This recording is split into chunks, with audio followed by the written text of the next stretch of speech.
Hello everyone, good morning. আমি সৌমি, আর আমার চ্যানেলের আরও একটি নতুন ব্লগে আপনাদের সবাইকে স্বাগত। আজকে রবিবার, তো কালকে দেখতেই পেলেন বোন আছে, রানা এসেছে। আর তো আজকে একটু সকাল সকাল উঠে পড়েছি, কারণ একটুখানি বেরোবো বোনের সাথে। আর ব্রেকফাস্ট বলতে সেরকম কিছু না, বাসি রুটি আছে, আর একটুখানি ভাবলাম যে চা খাই আগে আপাতত, তারপরে একটু তরকারি করে নেব। আর রানার না কোনো ঝামেলা নেই ব্রেকফাস্ট খাওয়ার, ও কী যেন একটা ডায়েট করে যাতে করে ব্রেকফাস্টটা নাকি স্কিপ করে দেওয়া যায়, জানি না, মনে নেই এখন আমার। তো যাই হোক, আমি বোন আর মা চা খেতে বসে গেলাম। আর তমাল ওঠেনি এখনও, উঠতে ওর ভালো লাগছে না, খুব ঠান্ডা পড়েছে, তো সেজন্য উঠবে না। আর রানা এদিক ওদিক আছে কোথাও একটা, বাবু এর সাথে কথা বলছে না কি করছে জানি না। রানা ইভেন চাও খায় না। তো সেই জন্য তিনজনে মিলে চা খাচ্ছিলাম, আর চা খেতে খেতে আমি উঠে গেলাম যে বেশিক্ষণ বসে থাকলে হবে না। আর তাই তো সোজা এসে আমি আলু চচ্চড়িটা বসিয়ে দিলাম। তো বোন বললো না, আমি নাকি আলু চচ্চড়ি করতে পারবো না, ঝাল দেবো না। তো সেজন্য উঠে ওই যে আমি হাসছি, কারণ হচ্ছে ও আমায় বলে তুই পারবি না করতে, ওকে দিতে হবে, ও করে দেবে রান্না। তো ও কালকে যেমন সব রান্না করে দিয়েছে, আজকেও বললো তোকে কিচ্ছু করতে হবে না, তুই বস, আমি সব করে দেবো। ওই যে মুখটা বিচ্ছিরি করছে ওই কারণে। ওই যে রান্না এসে পাশে দাঁড়িয়েছিল, আর আমাকে বলল তুই একটা ঠুলি টমেটো বার করে দে, তাহলেই হবে।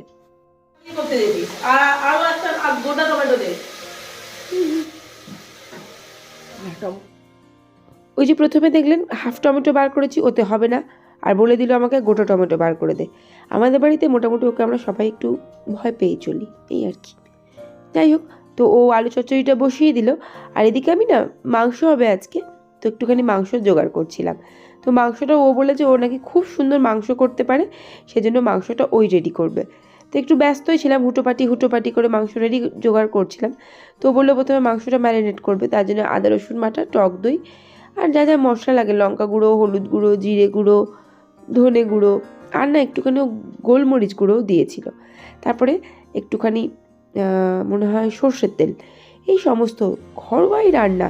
কিন্তু ওর হাতের আগেও একদিন খেয়েছিলাম, যেটা বেশ ভালো লেগেছিল। তাই আমি কোনোরকম কোনো আর্গুমেন্টে না গিয়ে বললাম ঠিক আছে তুই রান্না কর।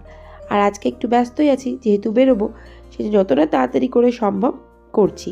আর ফ্রিজে আছে 2-3 রকম তরকারি, ডাল, আর সেটা এসে আমি গরম করে নেব। আর ভাতটা, মাংসটা করে রেখে তারপর আমরা বেরোবো। এদিকে মাংসটা কষানো হচ্ছিল, আর আমি ভাতটা বসিয়ে দিলাম। আর আমি বেরোবো বলে না একটা জামা পরেও ফেলেছি। তো জাস্ট এটা রান্নাটা হয়ে যাবে, হয়ে এসছে, মাংস কষানোটা হয়ে এসেছে। প্রেশার কুকারে তুলে দিয়ে 2টো সিটি পড়লেই মাংস রান্না কমপ্লিট। আর এই যে এদিকে দুজনে রান্না হয়ে গেছে, মানে মাংসটা কষিয়ে প্রেশার কুকারে তুলে দিয়েছে, দিয়ে দুজনে মিলে ঢং দেখাচ্ছে। যাই হোক, এবারে কালকে রাতের বেলা মোমো নিয়ে এসেছিল, আর আমি না খেতে ভুলে গেছি।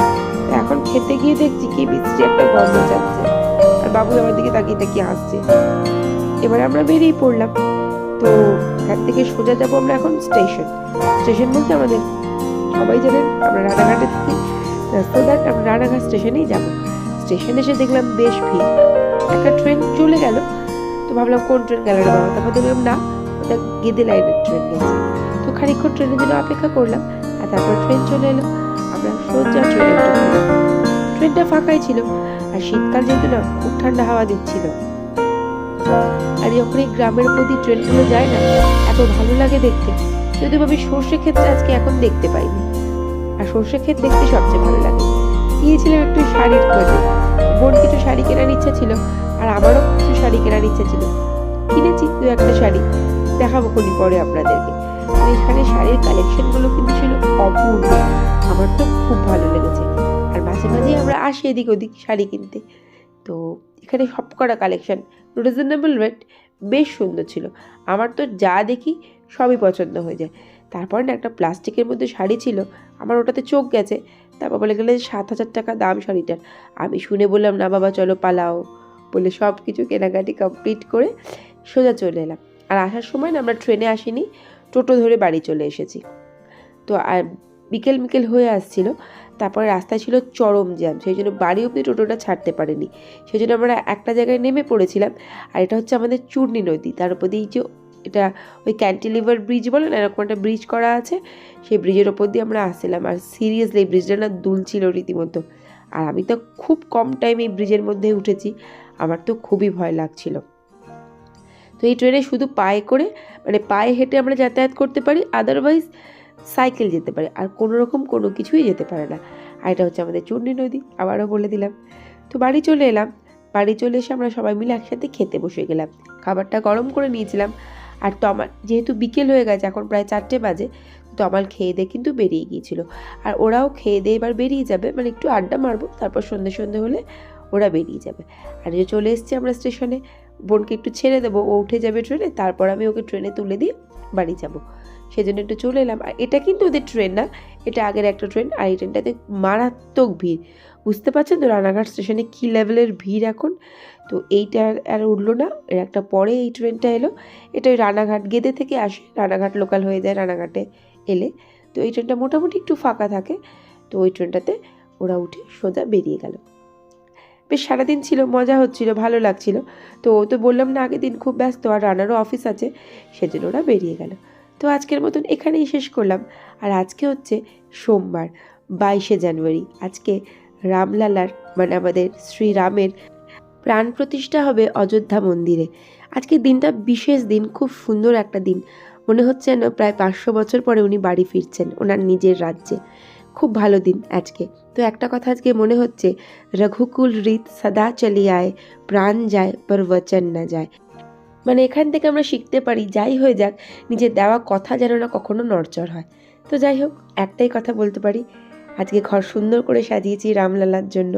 আমার খুব খুব খুব ভালো লাগছে এত সুন্দর করে সাজিয়ে, যেন মনে হচ্ছে আজকে উনি আমার ঘরেতেও আসবেন, শুধু অযোধ্যায় কেন।